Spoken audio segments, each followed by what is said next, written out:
Thousands of postgraduate certificate in education students are financially stranded.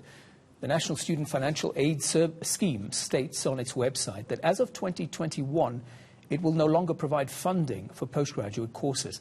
Some of these students have just found out that they won't be getting support, and it has come as a complete shock. Monique Mortlock reports. Up until March this year, Yolanda Marinene thought NSFAS would be funding her postgraduate certificate in education course at the University of the Western Cape. She even checked with NSFAS.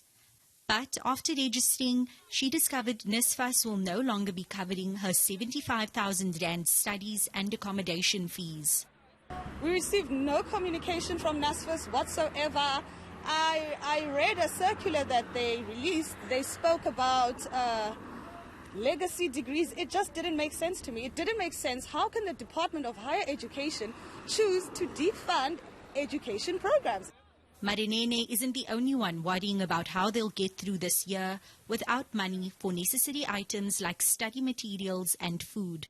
Most of us are from the very disadvantaged backgrounds, and now we are affected because we are trying to study, but now we are thinking about enough funding. We are thinking about 70,000, but we are pushed up because at the end of the day, we proud.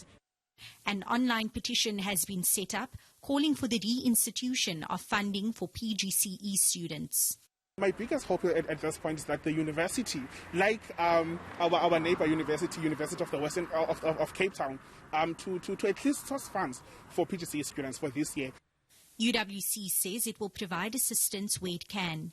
New applications have been opened for honours student funding for 2021 for full-time or part-time students in financial need. The University of Cape Town says it's unable to assist first-time postgrad students, but it's trying to source sponsorship.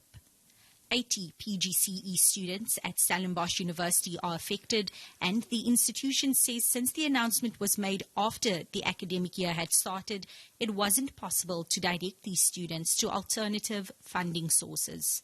Monique Mortlock, Cape Town.